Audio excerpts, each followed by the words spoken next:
बिस्मिल्लाहिर्रहमानिर्रहीम। अस्सलाम वालेकुम डियर व्यूवर्स, कैसे हैं आप? ठीक हैं? तो आज हमारा लेक्चर जो है वो बड़ा इम्पोर्टेंट है, और इम्पोर्टेंट इस हवाले से कि हम कॉग्निटिव साइकोलॉजी पे बात करने वाले हैं। इससे मेरी मुराद जीन पियाजे है, जिसकी थ्योरी है कॉग्निटिव डेवलपमेंट।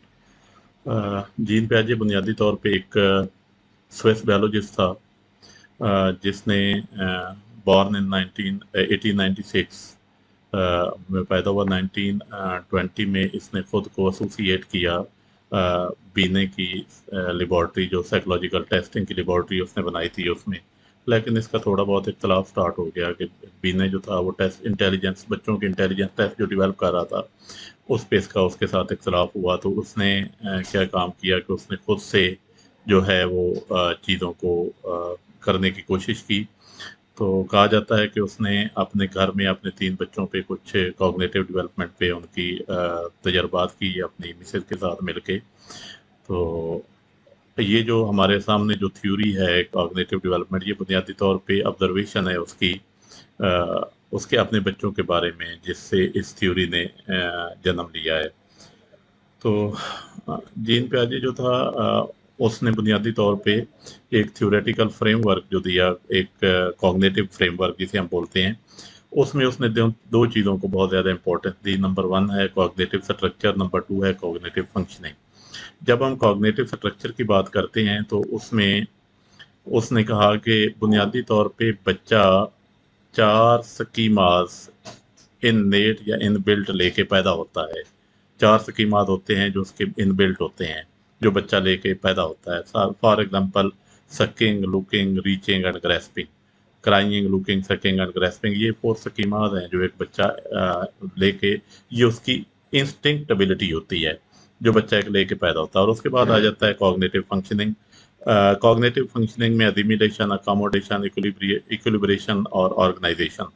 अब सवाल अब यहाँ पे ये पैदा होता है कि जब बच्चा जब पैदा होता है तो उसकी इंस्टिंक्ट एबिलिटी में ये 4 चीज़ें होती हैं, जैसे लुकिंग है, सकिंग है, ग्रेस्पिंग है, क्राइंग। ये कोई नहीं उसे सिखाता।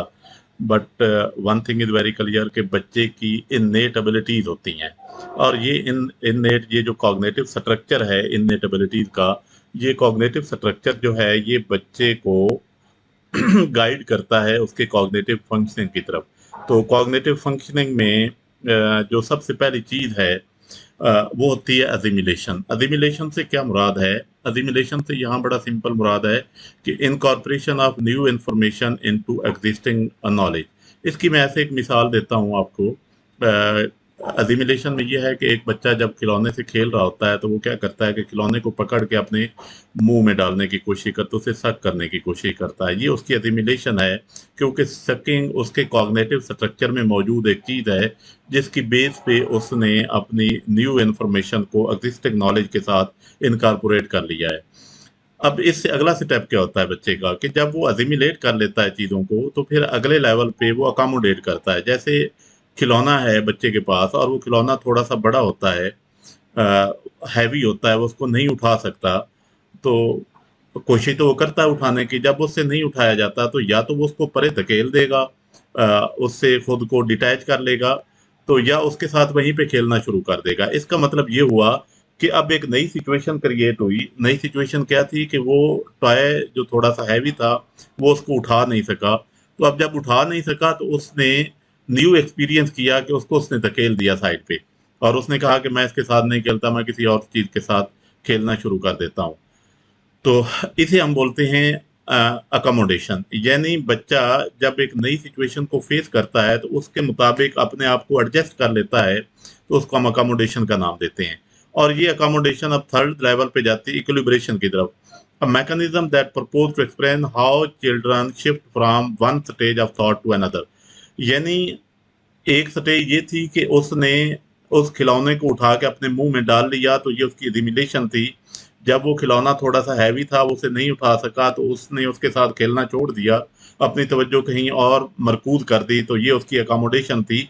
इन दो मैकेनिज्म को जैसे जैसे आगे वो बिल्ड करता है तो उसको हम इक्विलिब्रेशन का नाम देते हैं। तो ये बुनियादी तौर पे उसकी कॉग्निटिव फंक्शनिंग होती है। यहाँ पे एक चीज़ है ऑर्गेनाइजेशन। ऑर्गेनाइजेशन से मुराद ये होता है कि वो अपनी जो इन्फॉर्मेशन होती है उसके माइंड में, उसको ग्रुप करता है, अरेंज करता है और कैटेगराइज करता है चीज़ों को। तो अब बुनियादी तौर पे उसकी कॉग्निटिव फंक्शनिंग में 3 चीज़ें इंपॉर्टेंट हैं, असिमिलेशन, अकोमोडेशन और इक्विलिब्रेशन। तो इन तीनों चीज़ों को लेके बच्चा जो है वो आगे चलता है। तो यहाँ पे हमने अभी तक 2 बातें की हैं जो हमें जीन पियाजे बताता है, कॉग्निटिव स्ट्रक्चर। कॉग्निटिव स्ट्रक्चर में 4 चीज़ें होती हैं जिसे हम स्कीमा का नाम देते हैं। तो स्कीमा क्या है कि जर्नल एबिलिटी होती है एक बच्चे की ना, और उसमें जर्नल एबिलिटीज क्या है, सकिंग है, लुकिंग है, ग्रेस्पिंग है और रीचिंग है या क्राइंग है। तो ये बच्चा इनबिल्ट लेके पैदा होता है जब वो पैदा होता है, और ये उसकी चलती है 6 मंथ तक। 6 मंथ से आगे जो है वो बच्चा अकोमोडेशन की तरफ जाता है, और अकोमोडेशन जब उसकी एडजस्ट हो जाती है तो उसे अगला लेवल उसका इक्विलिब्रेशन पे होता है, जहाँ पे असिमिलेशन और अकोमोडेशन दोनों को इनकॉर्पोरेट करता है वो। उसके बाद है कि how cognitive development occurs. Cognitive development is gradual, orderly change by which mental process become more complex and sophisticated. यानी cognitive development ऐसा होती है, slowly काम करती है, एक तरतीब के साथ होती है, और ये एक चेंज का नाम है जिससे इंसान के जो मेंटल प्रोसेस है वो ज़्यादा से ज़्यादा कॉम्प्लेक्स होता जाता है आहिस्ता आहिस्ता। यानी ग्रेजुअली इंसान अपनी कॉग्निशन में मैच्योर होता जाता है। The essential development of cognition is the establishment of new schemas. यानी कॉग्निशन में जो सबसे बड़ी डेवलपमेंट होती है वो क्या होती है कि बच्चा जो है वो न्यू स्कीमास को जनरेट करता है। एक कुछ चीज़ें तो इनबिल्ट थी जो लेके पैदा हुआ, अब उससे नई नई चीज़ें जो हैं वो आगे डेवलप होती जाती हैं। Assimilation and accommodation are both processing of the ways of cognitive development. ये दोनों कॉग्निटिव के प्रोसीजर्स हैं। The equilibration is the symbol of new stage of cognitive development. और जब इक्विलिब्रेशन होती है तो ये इस बच्चे की नई डेवलपमेंट होती है, नई स्टेज होती है डेवलपमेंट की। तो स्टेजेस कितनी हैं? बुनियादी तौर पे पियाजे ने divided the cognitive development of children and adolescent into 4 stages. इसने कॉग्निटिव डेवलपमेंट को 4 स्टेजेस में डिवाइड किया है। पहली स्टेज है sensory motor stage, pre operational stage, concrete operational stage and formal operational stage. तो वो कहता है कि all children pass through these stages in this order and that no child can skip a stage. यानी हर बच्चा इन stages से जो है वो गुजरता है, और ये नहीं हो सकता कि सेंसरी मोटर स्टेज के बाद वो क्या है कि कंक्रीट ऑपरेशनल स्टेज आ जाए। ऐसा नहीं हो सकता, किसी स्टेज को आप स्किप नहीं कर सकते, हर एक चीज़ ने आना है, टाइम के साथ साथ चीज़ें जो है वो डेवलप हो रही होती हैं। उसके बाद है कि डिफरेंट चिल्ड्रन में pass through the stage at some but different rates. हाँ, ये हो सकता है कि इनकी जो स्टेजेस हैं इनके ना सीखने की सलाहियत जो है वो डिफरेंट हो सकती है बच्चे की, क्योंकि कुछ बच्चे बहुत इंटेलिजेंट होते हैं, वो चीज़ों को बहुत जल्दी सीख जाते हैं। जैसे आप हमारे घरों में छोटे बच्चों को देखें तो कुछ बच्चे जो हैं वो अपनी ज़बान 1 साल के बाद खोलना शुरू कर देते हैं, और कुछ जो हैं वो 2 साल तक भी नहीं खोलते, लेकिन ज़बान खोलते हैं। तो इसका मतलब ये हुआ, अगर कोई बंदा ज़बान नहीं खोलता तो इसका मतलब है कि वो डफ है, और डीम और डफ जो लोग होते हैं वो एबनॉर्मल होते हैं, और एबनॉर्मेलिटी तो एक्सेप्शनल केस है। लेकिन जो बच्चे बोलते हैं, कुछ जल्दी बोलते हैं, कुछ लेट बोलते हैं, लेकिन उस स्टेज से उन्होंने गुजरना होता है, रेट डिफरेंट हो सकता है। तो अब हम जाते हैं सबसे पहले सेंसरी मोटर स्टेज की तरफ। Sensory motor stage 0 to 2 year होती है। पहले 2 साल में अनकोऑर्डिनेटेड रिफ्लेक्सेस, इसमें जो रिफ्लेक्शन होते हैं बच्चे के, उनकी कोऑर्डिनेशन नहीं होती। फॉर एग्जांपल कि वो अगर किसी चीज़ की तरफ देखता है तो देखता ही रह जाता है, उसको जब तक आप उसकी तवज्जो डाइवर्ट ना करें। After 4 month uncoordinated become coordinated, यानी 4 महीने के बाद वो कोऑर्डिनेटेड एक्टिविटीज जो हैं उनकी आपस में कोऑर्डिनेशन स्टार्ट हो जाती है। रिएक्ट टू ऑब्जेक्ट आउटसाइड, यानी उसका जो बाहर ऑब्जेक्ट होता है ना उसके साथ वो रिएक्ट करता है। इसकी एक मैं ऐसे मिसाल देता हूँ कि एक बच्चा अगर एक खिलौने के साथ खेल रहा है, तो आफ्टर 8 मंथ अगर आप उससे खिलौना छुपा लेते हैं, आप खिलौने को उठा के ब्लैंकेट में रख देते हैं, तो बच्चा किसी और काम में लग जाता है। इसका मतलब ये हुआ कि वहाँ पे ऑब्जेक्ट परमानेंसी नहीं है, बच्चे ने खुद को कहीं और जो है वो बिजी कर लिया है, तो ऑब्जेक्ट जो है उसके माइंड में नहीं रहा। अब out of sight out of mind वाली बात होती है। लेकिन कुछ टाइम गुजरने के बाद वही बच्चा जब आप उससे खिलौना लेके फिर अगेन ब्लैंकेट के अंदर छुपाएंगे, तो वो बच्चा जो है उसको ढूंढने की कोशिश करेगा। जब वो उसको ढूंढने की कोशिश करता है तो इसका मतलब है कि यहाँ पे ऑब्जेक्ट परमानेंसी होती है। बच्चे के माइंड के अंदर वो ऑब्जेक्ट जो है वो बोला नहीं है, वो कहता है कि ये एग्जिस्ट कर रहा है। तो ये पीरियड जो है ये 2 साल चलता है। ये उसके एज का इब्तदाई टाइम होता है कि जब उसके माइंड के अंदर ऑब्जेक्ट परमानेंसी हो रही होती हैं। और ये टाइम लगता है, शुरू में ये चीज़ें नहीं होती। उसके बाद सेकंड स्टेज है प्री ऑपरेशनल स्टेज, ये 2 to 7 ईयर है। Identify the object with their name and put them into certain classes, यानी वो आइडेंटिफाई करता है चीज़ों को नेम के साथ और उनकी क्लासेस में उनको डिवाइड कर देता है। मोड ऑफ थिंकिंग और रीजनिंग क्वाइट इलॉजिकल, उसका जो मोड ऑफ थिंकिंग है और रीजनिंग है वो इलॉजिकल होता है, लॉजिकल नहीं होता, यानी उसमें लॉजिक का इस्तेमाल नहीं होता, चीज़ें जो है वो इलॉजिकल होती हैं। Thinking is irreversible and far away from reality, वो जो सोचता है ना उसको वो रिवर्स नहीं करता और वो चीज़ें रियलिटी से बहुत दूर। इरिवर्सिबल क्या होता है?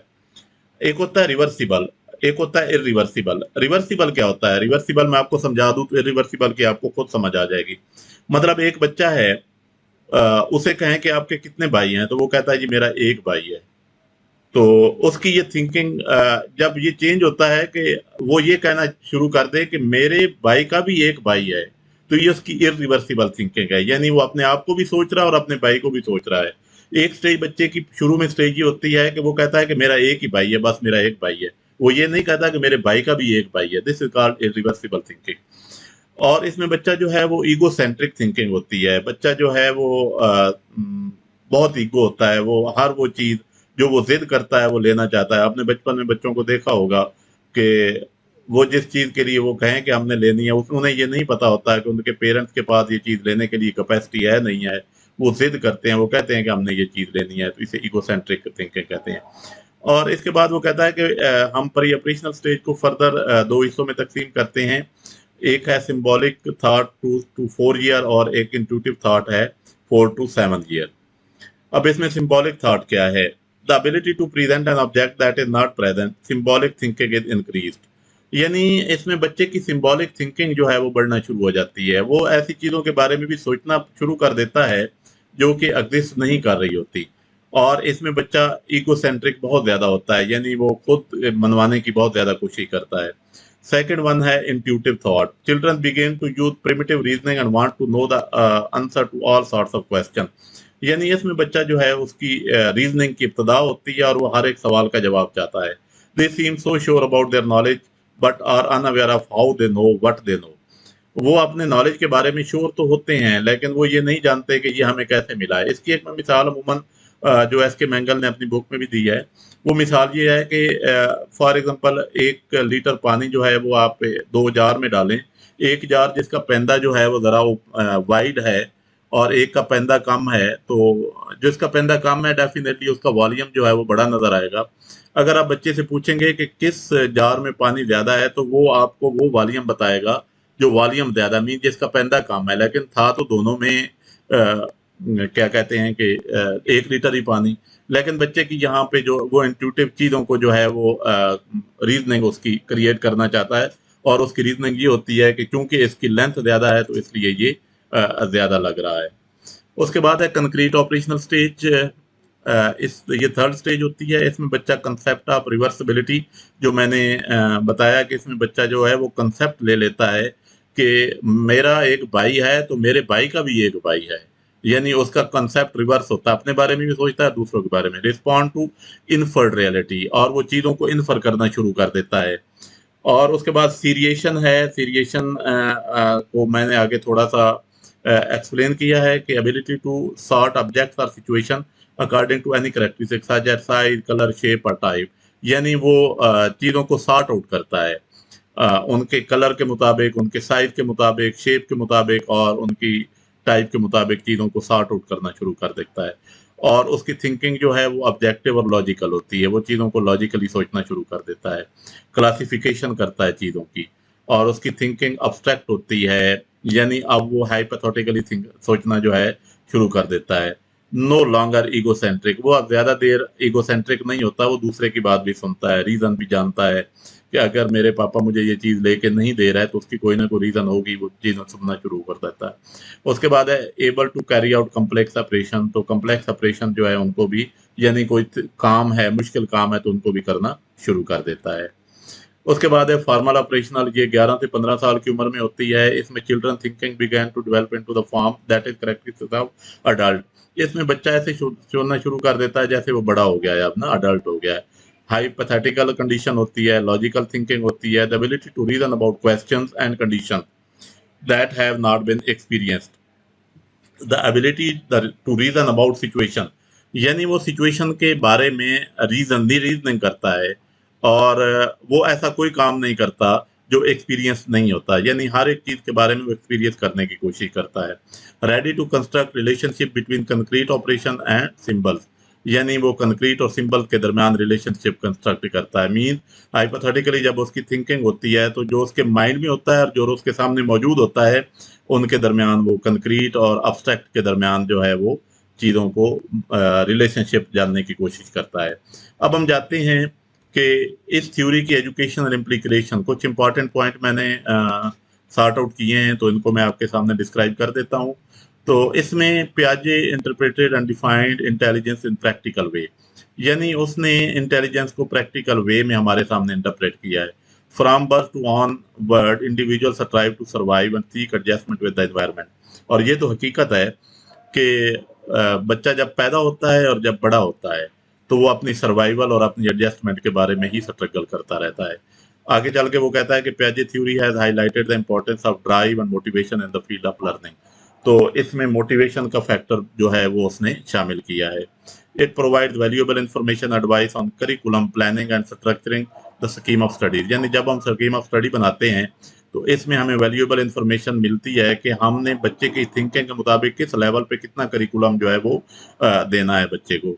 अगला पॉइंट है कि नॉलेज ऑफ पियाजे थ्योरी में prove valuable to the teacher and parents to make them aware of the nature of thought process, यानी पियाजे की थ्योरी जो है ये वैल्यूएबल है टीचर और पेरेंट्स के लिए कि to make them aware of the nature of thought process, यानी इंसान की थॉट प्रोसेस के बारे में कितनी अवेयरनेस है। It emphasise on the individualisation of education, the need of child centred education, और उसने जोर दिया है इंडिविजुअलाइज्ड एजुकेशन का कि बच्चे को चाइल्ड सेंटर्ड की तरफ लेके जाना है। बच्चा खुद से सीखे, खुद से करे, खुद से उसके हाइपोथेटिकल थिंकिंग हो, खुद से वो कंक्रीट और अब्स्ट्रैक्ट के दरमियान रिलेशनशिप जो देखे, तो इससे उसकी इंडिविजुअलाइजेशन एजुकेशन बहुत ज़्यादा बेहतर होगी। तो ये था आज का हमारा lecture. Thank you very much. अगर कोई सवाल है तो आप ज़रूर पूछिएगा। Thank you very much. अल्लाह हाफिज़।